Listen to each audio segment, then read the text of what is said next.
All right, friends. Hello and welcome to Critical Conversations. I am thrilled to bring on a new person into my world and into your world. We have Carolyn Krueskamp here. She is a dietitian and she also, can help with some physical training. She has been deep diving her own personal journey with just feeling better and doing that through a handful of different certifications and things, which I'll let her kind of divulge more information there. But today we're going to be diving into my first curiosity, which is how our environment can really affect us in a positive or negative way. So before we get into our topic today, Carolyn, why don't you go ahead and throw out some of your information for our listeners? Absolutely. Thanks for having me. I am a dietitian. I've been a dietitian for about 6 years now, but I started my private practice in August of 2020.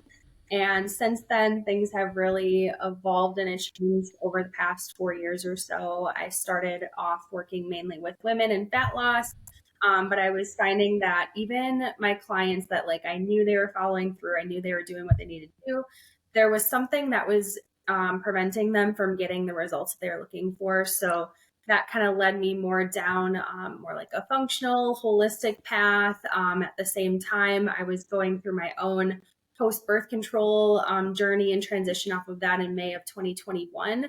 So my personal experience definitely played a role in that shift as well. And so now I love all things just hormone health, gut health, fertility is a big passion of mine. So all things really just encompassing women's health. And that's kind of where I'm at today.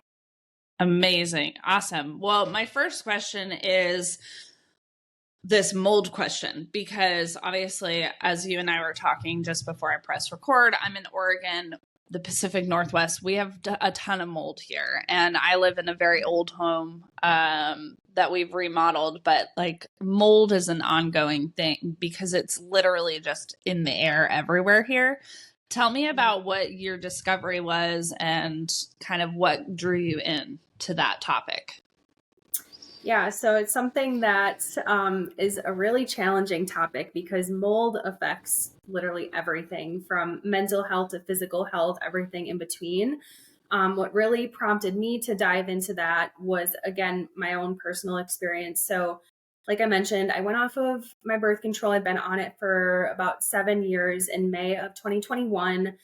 Things were kind of getting better, but it was about a year later, and I was like, things are still a little bit wonky. I still feel like things are off. I was having some digestive issues, cycle irregularities, like all of those types of things. So we had a very old home. It was built in the 1940s, and we knew that we had mold in our bathroom. And so we had remodeled the bathroom, taking care of it. But I was like, I wonder if this is kind of playing around in the background as part of, why I'm not getting better. And that's usually when I'm working with clients, if they are doing the things, they're not getting better. Usually I'm kind of in the back of my mind, oh, there might be a mold problem here. So I tested myself. I used Vibrant America. They have a urine sample that you can send in, and it gives you I think it's 30 or 35 different mycotoxins, and my levels were actually through the roof on several different strains. I had one of my strains was I think it was 56, and it was supposed to be less than 8. So I had 7 times the safe limit. And at this point, I wasn't super symptomatic, but it takes a long time for these things to come out. So as things kind of progressed, things got worse and worse. And I'm just on the tail end of kind of getting everything out. But this is now 2.5 years later. So it's really been a long, long process. What were some of the symptoms, if you don't mind me asking, when you were personally experiencing the mold? What were the things that you couldn't overcome? At first it was the irregular cycles. So I definitely had longer cycles. I wasn't sure when I was ovulating, if I was ovulating, that type of thing. Definitely have been somebody that has struggled with anxiety and things like that. And that definitely got significantly worse. And then my big, like, I would say those two coupled with some like adrenal type issues. So first I had high cortisol, then I ended up with really low cortisol, and it wasn't just the mold. There's lots that goes into that as well. Those are kind of the main things where I was like, I feel like something's a little bit off. And I was still kind of like getting rid of things. But then the big tipping point for me was last February of 2023. I was planning a wedding. So I was really high stress. I was dealing with the mold. And then I ended up getting sick with COVID. And about 2 weeks later is when I had my most significant symptoms. And I feel like the mold kind of was playing into it. So I ended up testing positive for some like autoimmunity type things. I had like a rapid weight gain of 15 pounds in about 2 weeks. I was super puffy, really painful bloating, lots of food sensitivities, started getting migraines, fainting. Like it was really, really crazy. And so that was like, for me, I was like, okay, like I really got to like get this out and get this out fast. Wow. That's a lot. That is a Yeah. lot. How'd the wedding go? Wedding was good. Went off. Good. I did have to end up altering my dress though, so that was a little disappointing with the weight gain and everything, but it ended up, working out okay. So Yeah. So when you look back at that experience and you put all these different factors together, how much of it would have been avoidable? um, you know, honestly, like I feel like if the mold wasn't part of the story, a lot of this wouldn't have happened. But you can't change it, so it's hard to say as far as exactly what was happening or what was causing it. Not entirely sure, but my strong intuition is that like the mold was kind of a big piece of it, because usually for autoimmunity you need three things. You need a genetic predisposition. You need usually there's some type of major stress, trauma, something of that nature. And then there's the trigger. So I feel like it was kind of the perfect storm. COVID tends to attack like the weakest part of whatever is going on. So my immune system wasn't super strong because the mycotoxins kind of suppress it. So it's, kind of like I said, the perfect storm, good variety of different factors, and it just kind of all blew up at the same time. Yeah, totally. It's funny. It's not funny. It's interesting Yeah. because our dog just got diagnosed with Addison's disease, which is where her body doesn't produce cortisol. And it's super interesting to have you say, you need these three things, because that's essentially very similar to what happened to her. Is like you need this perfect storm of traumas to basically gain the awareness that there's this thing at play within your body, right? So how are you approaching clients, and how did you approach your own life, with this mold? Because, if I think about, like, we live in a house that was built in 1920s. We've remodeled it maybe 10 years ago, dug in, removed all the asbestos, removed all the lead paint, but there's mold. There just is. I think it's everywhere. And I'm not obviously going to be able to sell my house and just move. So like, how do you approach this with clients? Yeah, I think like, it's good to be aware of mold and that it exists, but it's not great to hyperfixate on it. And I know this from personal experience. Like when I was first kind of going down this rabbit hole, I really knew nothing about it. And so when I kind of felt like, oh, this isn't going to apply to me. And then when I got my urine test back and my levels were insanely high, I was like, oh, I guess I'm not immune, to this. But I reacted very differently than my now husband reacted. He's very like type B. He's like, oh, we'll figure it out. It's fine, whatever. And I was the one that was, researching, not sleeping at night, like kind of just like, hyper fixating on it. So whenever I'm working with clients, I'm like, okay, it's good that you're aware of this, right? But stressing about it is not going to change anything. You can only control what you can control. there's lots of options as far as what we're going to do about this and how we're going to address it. So I do look at it a little bit more level-headed now, but I definitely understand like when you're first like in it, there's that emotional piece and like the emotional reaction, and you're just trying to figure out like what do I do next and like how do I get out of this situation. Yeah, definitely. I mean, I can only imagine, I've had, it's been a long time since I planned a wedding, but I've been a part of other people's and supported a handful of clients, who are going through it. That in itself is like a perfect storm to stress out a body, right? A physical body, because you're like, you're just running on highs and lows, trying to navigate this quote unquote perfect day. So I love that you mentioned that you can't control everything. Mm-hmm. So when you're looking at your holistic approach, in your work, what are you looking at that people have control over? Well, in your case, you definitely have control of your mindset and how you're looking at things. So that is something that you can control. You can always control your thoughts. You can't control the outcome. You can control your thoughts. You can control most of the time what you're putting in your body, so nutrition. So if you're out at somebody else's house, that's not possible. But for the most part, that is something that is mainly in your control. You can control how you're moving your body. You can control what time you go to bed, what time you wake up, how much light you're getting throughout the day. When you look at what you are able to control versus like what you're not in terms of like what you're actually doing on a day-to-day basis, there's a lot of power in that, I feel like. Yeah. You can't control what your hormones do. You can't control when your period comes. Those are things that are out of your control, but you can control those habits that can be supportive of the outcomes that you want. Yeah, definitely.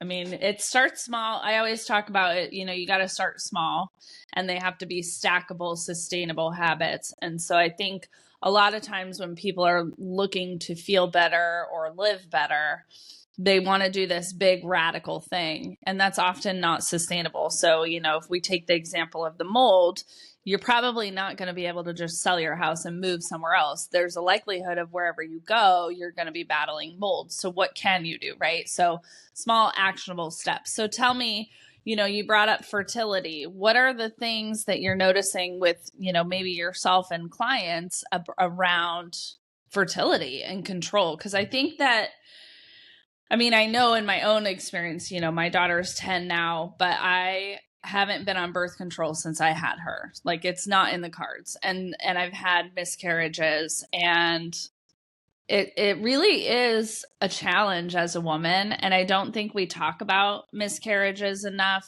I know that when I had my first one, it was the most validating thing to talk to somebody else and have them say, "Oh, I've had one." And I'm like, "Wait a minute. I've known you from like my mom." It was my mom. I was like, "I've known you my whole life and you've never told me that you've had a miscarriage." What? Yeah. So what are you supporting clients with the fertility? What are you looking at? Absolutely. And I will just a little side note, like in terms of the miscarriage piece, or even just like struggling with infertility or trying to conceive, like it definitely is more common than what people realize. Like there are people, I'm in, various Facebook groups where I live, and there are tons of people posting anonymously every single day. So I definitely think it's more prevalent than we even realize. Definitely. So yeah, in terms of supporting my clients with fertility, I take to me it's not a different approach, but in terms of like what conventionally most people think for fertility, I feel like it's a different approach. A lot of times people are focused, or when they think of health, they think of, oh, it's this person with this toned body who works out all the time, eats super clean. And that's not necessarily what I promote or focus on with clients. To me, your weight, yes, it can play a role, but to me, it's the last thing that I would ever think about addressing first. I'm thinking about like, okay, how is your diet quality? How are you sleeping at night? How are you managing your stress? And then, of course, getting like specific mineral supportive foods in. I do some hair testing that shows your average mineral status over the last 3 months. Then we can get really specific in terms of that. And then the other piece too that a lot of people don't realize is how much, I always say it takes two to tango. So how much of a role like your partner plays in this as well, with really optimizing if you're, have a male partner, the sperm quality, the morphology, all of that is playing into it too. So in terms of like miscarriage, it's not always the female, that can sometimes be the male as well. And both can kind of play into that. Yeah, definitely. I think it's a bummer that it's not talked about more because, to your point, it could be the male's fault. And again, it's not really like, oh, this is your fault or this is my fault, but it's like takes two to make a baby. And we don't often look at our partners and say, well, what's going on with you? We kind of tend to take that responsibility as females, which I think doesn't help if you're trying to get pregnant, right? That's just more stress and pressure on your body. What are the suggestions? Like, what are you having them do once you get kind of going and you get some tests done and some information? What you had kind of mentioned before, like breaking things down into actionable steps. I always ask clients, because I find that there's two types of clients. There's usually the people like myself, they're the type A, they like to have all the information that makes them feel safe and it helps them adhere to the plan better if I give that to them at once. And then there are some people where if you were to give them an entire plan, they would look at that, they would kind of freeze, freak out, and then they're not going to do anything. So that's like honestly one of the first questions I ask whenever I'm onboarding a new client is, what type of person are you? And I've learned that over the years, just in terms of like, how are we going to get you the best results? And really kind of breaking it down for them. But with all of my clients, we're working on 1 to 3 things at a time, based off of, okay, what habits do you currently have? What are some things that we can stack on top of it? And what is going to be realistic and doable for you to do? I have lots of clients where they're like, oh yeah, I'm going to work out 5 days a week. And I'm like, okay, but how many are you doing right now? And they're like, I don't know. It's kind of hit or miss. I'm like, what if we started with like 2? They're like, that sounds a lot better. So just kind of breaking it down for them. The main areas that I focus on are going to be nutrition, lifestyle factors like stress and sleep. And I do refer out quite a bit, especially for like the mental, emotional side of things. Can give somebody very basic things, but I'm not a mental health professional. And then also with all of my one-to-ones, I've actually transitioned into including the hair test and then also the gut testing as well. So I feel like if something's off in your gut, I mean, your gut's connected to literally everything in your body. So if you're coming to me with symptoms, probably have some gut work to work on. Yeah. Those are some different modalities that I kind of mix and mingle depending on where they're currently at. Yeah, definitely. I was just finishing a book.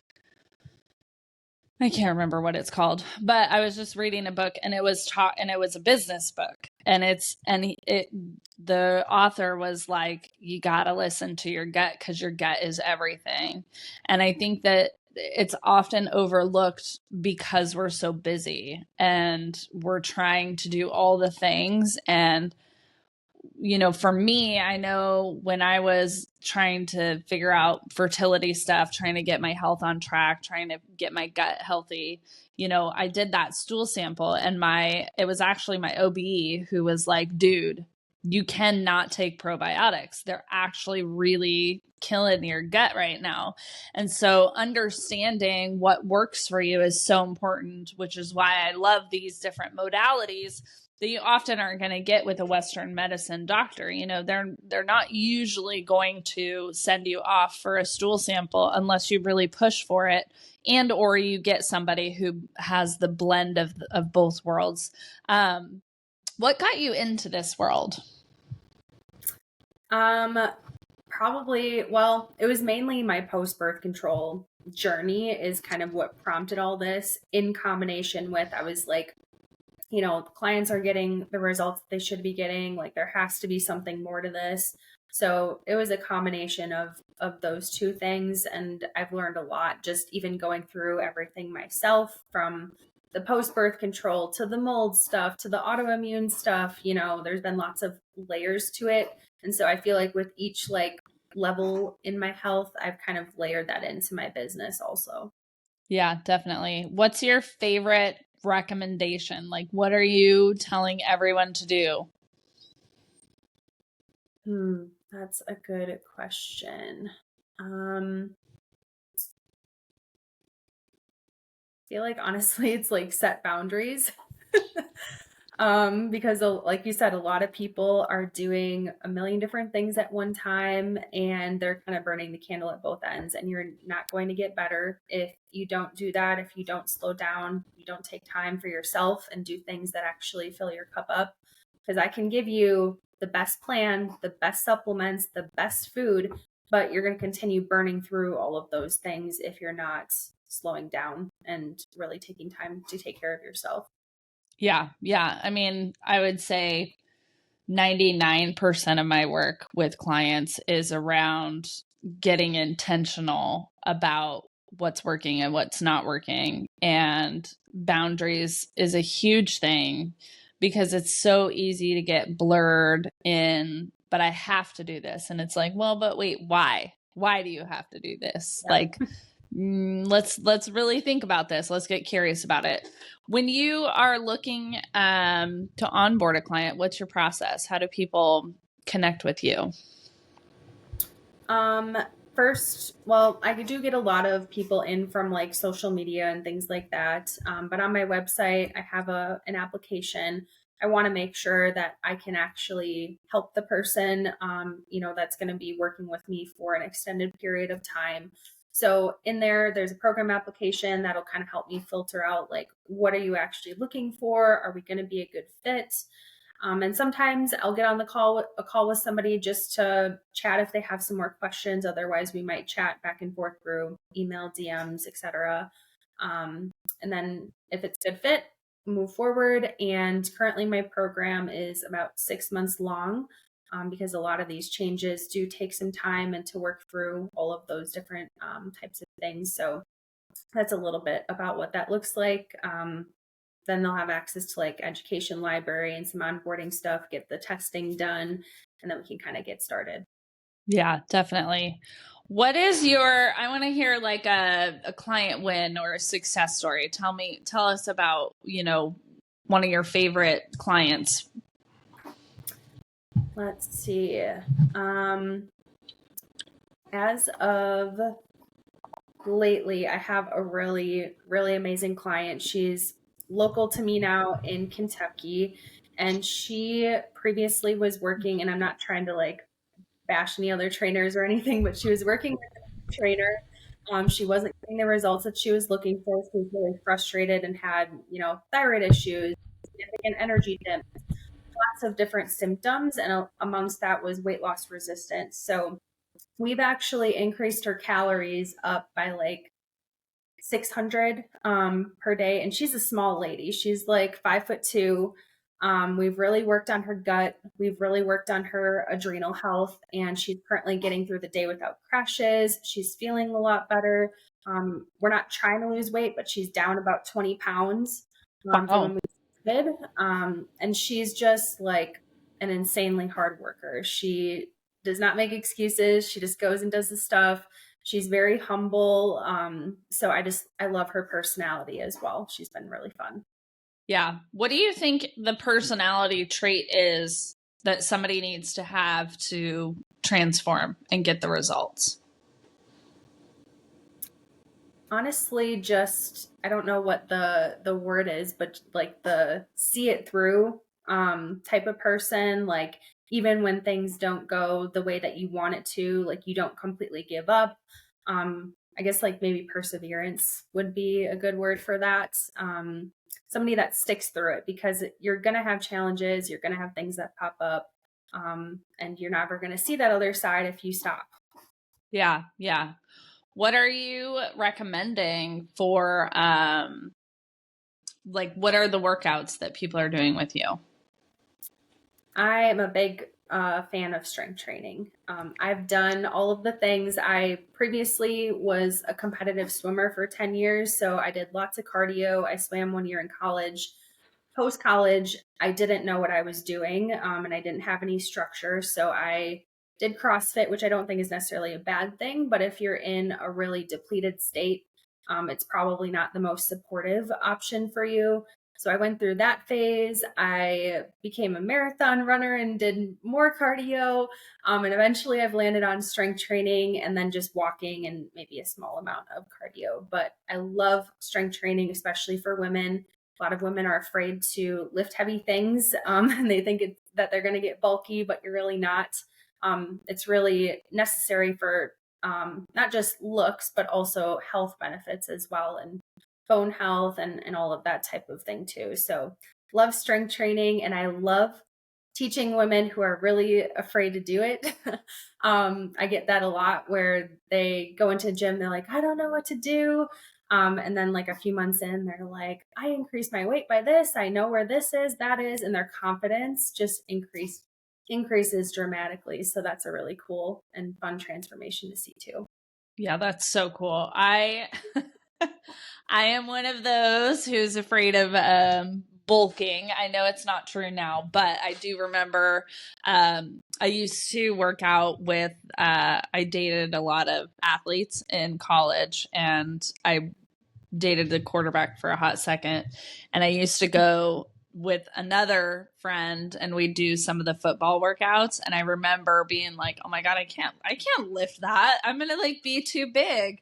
But as I'm getting older, I see the value in having that muscle tone and that strength too. You know, it's always amazing to me when I watch, you know, women who have babies and then they're holding their babies and they're like, I don't know how I can do it. And I'm like, I do, because you naturally, like, you slowly grew that in your belly. So your body's used to it and you're just shifting and holding it a little bit differently. But, and that was my experience too. You know, I remember I was pregnant and I'm holding somebody else's baby and I'm like, oh my God, my arms hurt.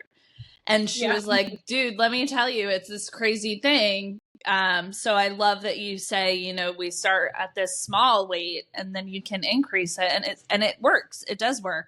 What do you think is the, you know, I think there's multiple factors, but what do you think the number one factor is that holds women back from wanting to get curious about feeling better? Because I think you seem to take kind of that holistic approach too, where it's, you know, it's everything. It's your mental, emotional, and your physical. I definitely think it's more of a mental thing than a physical thing. And one thing that I do see a lot is constantly second guessing yourself or second guessing the plan, being like, is this going to work for me? I don't know. And kind of going back and forth and not just sticking to it. And you're wasting a lot of time and mental energy on those what ifs.